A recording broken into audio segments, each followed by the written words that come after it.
గౌరవాన్ని పగట్టుకోద్దా?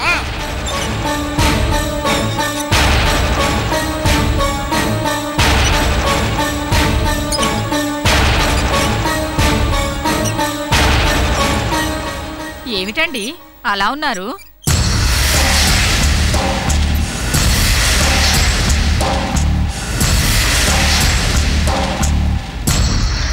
ఏమిటండి గానిగెద్దులో అటు ఇటు తిరుగుతున్నారేంటి? కృష్ణమూర్తి అన్నయ్య ఏమన్నాడు? కృష్ణమూర్తి ఎంత చెప్పినా వినే స్థితిలో లేడు నాగమణి. అమృత పేరు చెబితేనే మండిపడుతున్నాడు. వాళ్ళలో ఇంత ఆవేశం చుట్టం ఇదే మొదటిసారి. ఇంకోసారి అమృత గురించి మాట్లాడితే మన స్నేహం చెడిపోతుందని, గౌరవం మంట కలిసిపోతుందని చాలా కర్కశంగా మాట్లాడాడు నాగమణి. మాట్లాడకుండా ఎలా ఉంటాడండి? ఇది చేసిన తప్పుడు పనికి అన్నయ్య ఊరికే వదిలేశాడు, కానీ ఇంకొకరైతేనా తన్ని ఊర్ల నుండి తరిమేశాడు. ఏమిటా మాటలు? అమ్మాయి ఉంటే బాధపడుతుంది. లేకపోతే ఏమిటండి, చదువుకోమ్మాని సిటీకి పంపిస్తే ఇష్టం వచ్చిన నాళ్ళు ఎవరితోనో తిరిగి లేచిపోయింది చాలక తాగుదునమ్మా అంటూ ఊరికే వస్తుందా? నాగమణి, అమృత లాంటి అమ్మాయి కాదే. ఇలాంటి అమ్మాయిలు ఊరికొక్కరుంటే చాలు, ఊళ్ళో ఉన్న ఆడపిల్లలందరూ దీనిలాగే బరితెగిస్తారు. ఇలాంటి బజారు పనులు చేసేవాళ్ళుంటే మగాళ్ళు ఎందుకు ఊరుకుంటారు?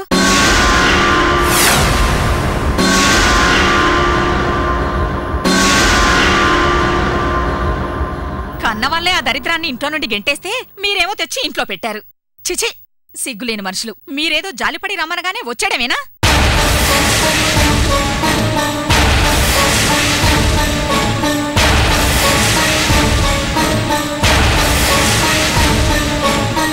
నాగమణి, అలా గట్టిగా మాట్లాడికి అమ్మాయి వినిపిస్తుంది. విననీయండి, నాకేంటి?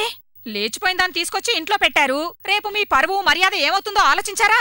ఇంత జరిగాక కూడా మన ఇంటికొచ్చింది అంటే దానికేమాత్రం సిగ్గు ఎగ్గు లేదు. అసలు అది ఇంకా ఏ మొహం పెట్టుకుని ఊళ్ళో ఉందండి?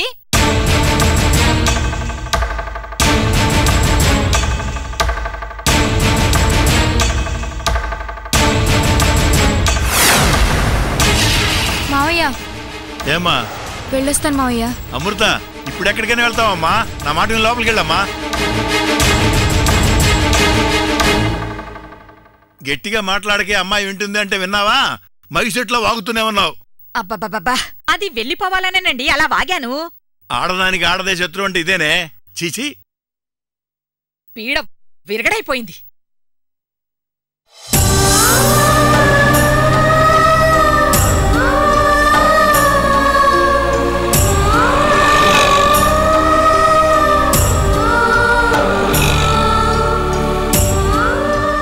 ఎవరే నీకు నాన్న?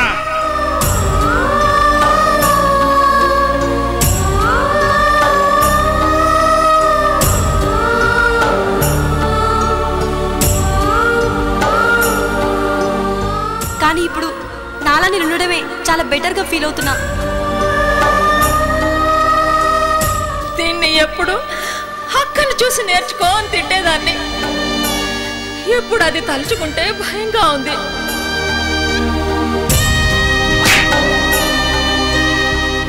తప్పు చేసిన దానివి మౌనంగా ఉండకుండా ఇంకేం చేస్తావు?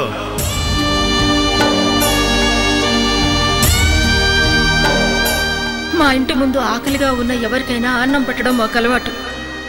ఇదిగో తిను. మా ఇంట్లో మా పెద్దమ్మాయి చనిపోయింది.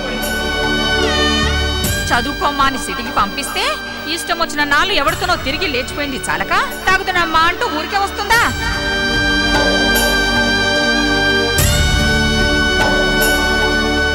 అక్క,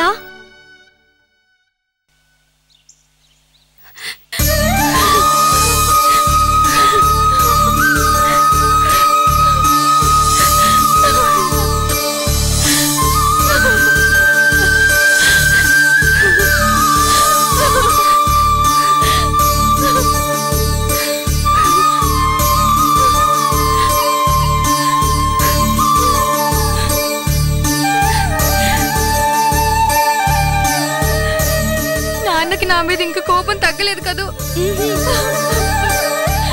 అక్క, అమ్మ నీ కోసం ఇవి పంపించిందక్క.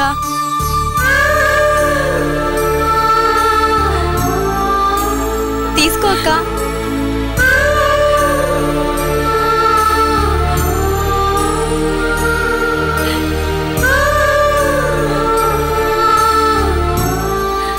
నీకోసం ఎవరో సాగరని అతను ఫోన్ చేశాడక్క. నీతో మాట్లాడాలన్నాడు. నేను జరిగిందంతా చెప్పాను. వాడిక్కడ కూడా ఫోన్ చేశాడా?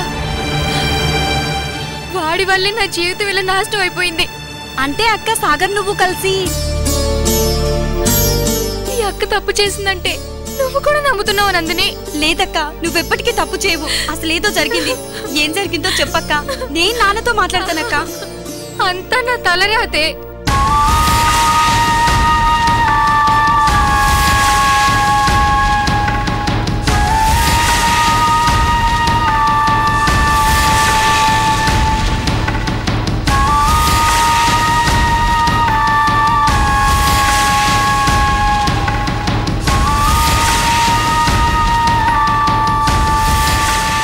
అక్క నాన్నగారు వస్తున్నారు.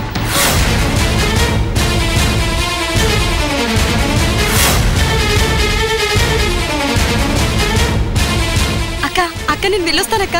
జాగ్రత్త అక్క. ఫోన్ చేస్తూ ఉండక్క. తొందరలో నాన్న కోపం తగ్గిపోతుంది. నువ్వు మళ్ళీ ఇంటికి వస్తావు అక్క. వస్తానక్క.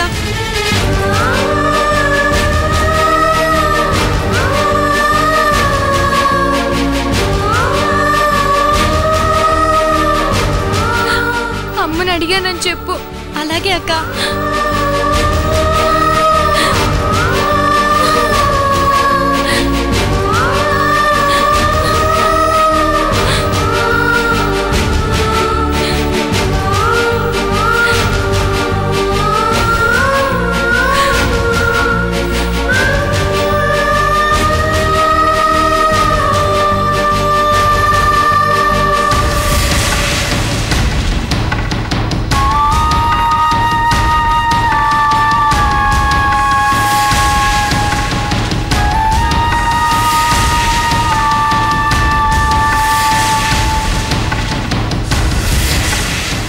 నాన్న, మీరు నన్ను అపార్థం చేసుకున్నారు. నేను ఎప్పటికీ మీ కూతుర్నే. మీ కూతురు తప్పు చేసిందని మీరు ఎలా అనుకున్నారు నాన్న? నిందని నిజమని నమ్మి నన్ను శిక్షించారు నాన్న. కానీ ఏదో ఒక రోజు నాపై పడ్డ నిందని నిజం కాదని నిరూపిస్తాను. ఆ రోజు మీ కూతురు కడిగిన ముత్యం అని మీరు తెలుసుకుంటారు నాన్న.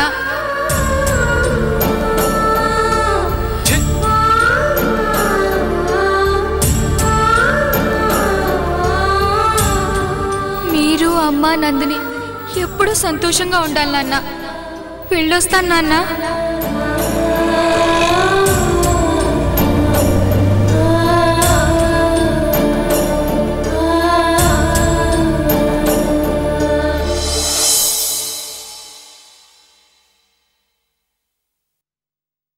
హాయ్ సుబ్బలక్ష్మి, ఎలా ఉన్నావు? అస్సలు బాగోలేను. ఏదో అలా గడిపేస్తున్నాను. ఏమైందే? నువ్వేమో ఢిల్లీ వెళ్ళి ఎగిరిపోయావు. అమృతేమో లవర్తో ఎగిరిపోయింది. ఆ సుకుమారి మీ ఇద్దరి మీద ఉన్న కోపం మొత్తం నా మీద చూపిస్తోంది. డాడీతో ఫోన్ చేయించమంటావా? అంత అవసరం లేదు. ఎగ్జామ్స్ అయిపోతే సుకుమార్తో మనకేంటి పని? అది సరే, అమృత పరిస్థితి ఏంటి? ఏమో, నాకింతవరకు కలవలేదు. నాకు కూడా ఫోన్ చేయలేదు. ఏం మొహం పెట్టుకుని మన దగ్గరకు వస్తుంది? అసలు అలాంటి దాంతో స్నేహం చేసినందుకు నాకు చాలా గిల్టీగా ఉంది. Very bad memories. అవును, మర్చిపోలేకపోతున్నానే. అసలు దాని గురించి ఆలోచించి టైం వేస్ట్ చేసుకోకు. ఎగ్జామ్ ప్రిపరేషన్ మీద కాన్సన్ట్రేషన్ చేయి. ఎక్కడ కాన్సన్ట్రేషనే? చదివినప్పుడు మాత్రం బాగానే గుర్తుంటుంది. బుక్ క్లోజ్ చేయగానే అన్నీ మర్చిపోతాను.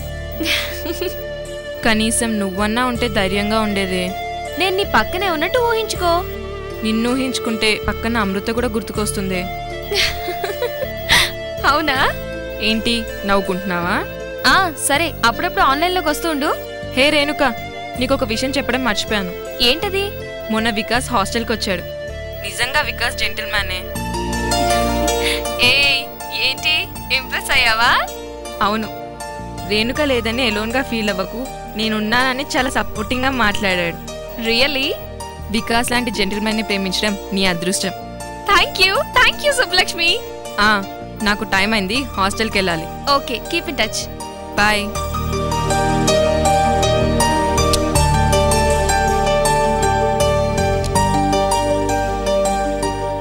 ఇదిగోండి.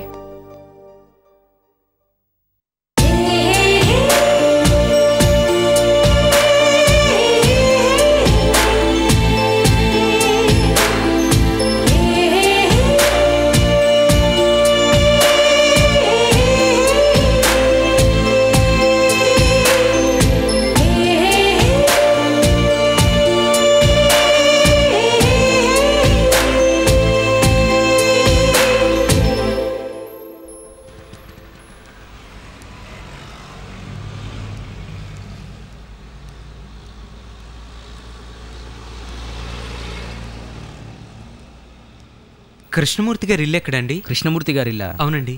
అదిగో ఆ కనిపించే ఇల్లే బాబు. అక్కడ అండి? అవతల? అటుపక్కనే బాబు. సరే అండి, థ్యాంక్ యూ. అలాగే.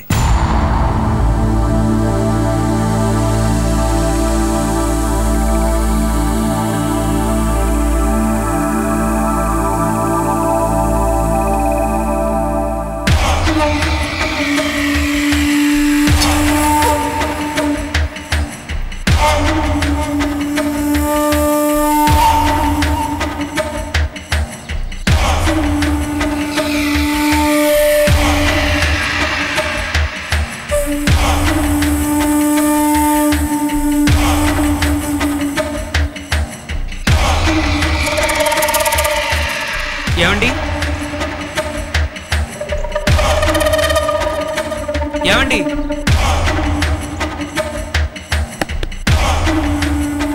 ఎవరండి ఇంట్లో?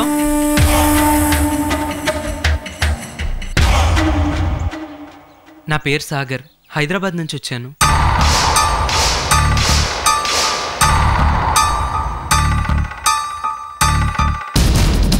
ఏమండి? ఏమండి?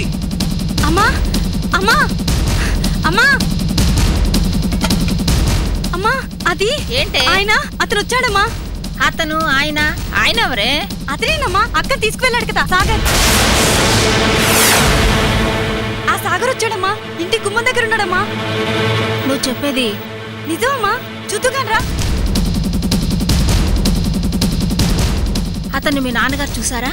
లేదమ్మా, స్నానం చేస్తున్నారు కదా.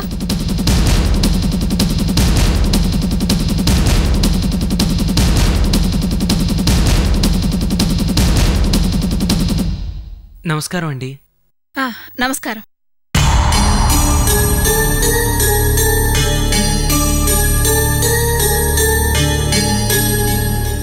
నా పేరు సాగర్.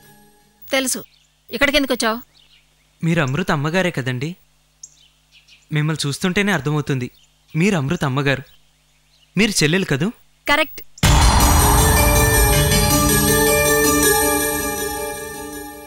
అమృత గురించి మీకు చెప్పాలి. వాళ్ళ నాన్నగారిని కూడా పిలిస్తే మాట్లాడతాను. ఏం మాట్లాడతావు?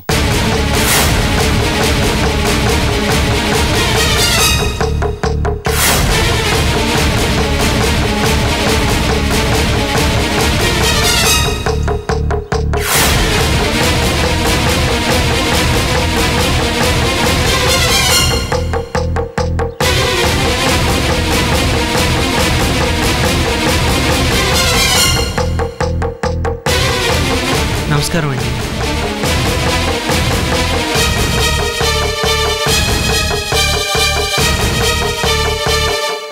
అమృత గురించి మీకు కొన్ని విషయాలు చెప్పాలి. చచ్చిపోయిన మనిషి గురించి నేను వివరాలు తెలుసుకోవాలనుకోవట్లేదు.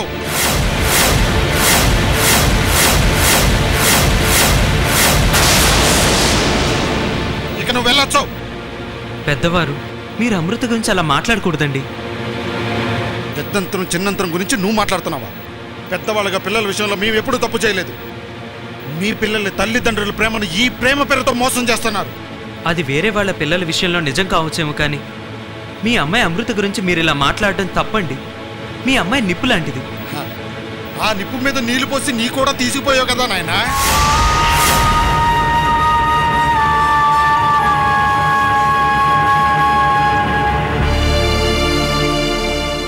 చూడు బాబు, ఇప్పటి వరకు నాకు నీ మీద ఎలాంటి కోపం లేదు. ఎందుకంటే నా కూతురే కంట్రోల్లో ఉంటే నీలాంటి కుర్రోళ్ళు 100 మంది ఎంటపడిన అది చెల్లించేది కాదు. అలా కాకుండా అది నీతో వచ్చిందంటే తప్పు నా కూతురులో కూడా. అందుకే నిన్ను ఏం అనదలుచుకోలేదు. నువ్వు ఎంత తొందరగా నా కళ్ళ ముందు నుంచి వెళ్తే నాకంత మంచి పని చేసిన వాడు అవుతావు. జరిగింది మీకు చెప్పకుండా నేను ఇక్కడి నుంచి వెళ్ళనండి. నేను హైదరాబాద్ నుంచి మీ ఇల్లు మీ ఊరు వెతుక్కుంటూ వచ్చింది మీరు అమృతను తిడుతున్న తిట్లు వినడానికి కాదండి. అమృతను మీరు ఇంట్లోకి రానివ్వకుండా బయటికి పంపించేయడం చాలా తప్పండి.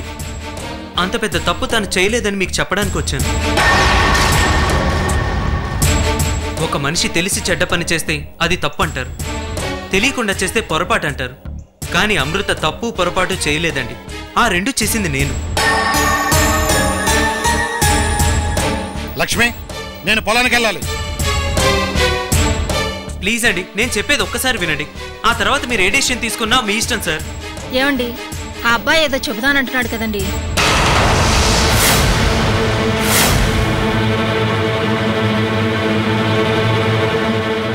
అసలు ఏం జరిగిందంటే ఏంట్రా నువ్వు చెప్పేది? నిన్ను మెడపెట్టుకుని బయటకి గంటే వరకు ఎక్కడి చలవా? మీరిప్పుడు నేను చెప్పేది వినకుండా నన్ను బయటికి గంటేస్తే జరిగింది మొత్తం ఊర్లో వాళ్ళందరూ వినేటట్లు మైక్లో చెప్తాను. అంతేకాని అమృత ఏ తప్పు చేయలేదని మీరు నమ్మేంత వరకు ఈ ఊరు నుంచి నేను వెళ్ళనండి.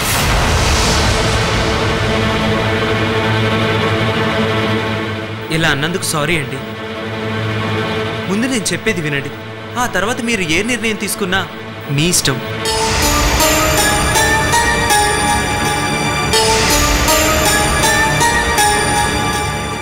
అసలు అమృత ఎవరో నాకు తెలీదు. తనతో నేను ఎప్పుడూ మాట్లాడలేదు కూడా. నా ఫ్రెండ్ వికాస్ అమృత ఫ్రెండ్ రేణుకను ప్రేమించాడు. రేణుక తండ్రికి ఈ పెళ్లి ఇష్టం లేదు. అందుకు వికాస్ రేణుకని కిడ్నాప్ చేసి పెళ్లి చేసుకోవాలనుకున్నాడు. ఫ్రెండ్ కోసం నేను హెల్ప్ చేయడానికి ఒప్పుకున్నాను.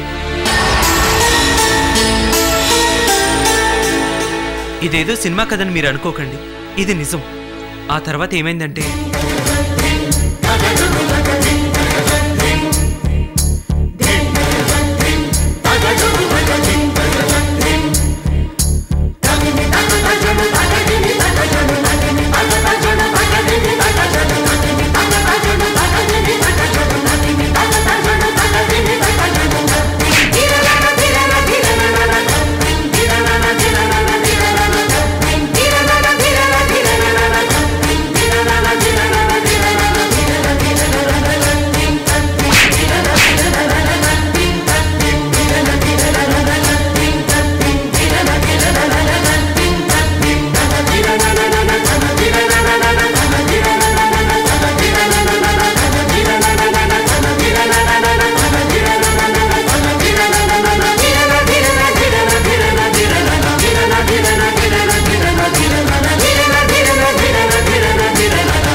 జరిగింది ఇదేనండి. ఇందులో అమృత తప్ప ఏమైనా ఉందా చెప్పండి.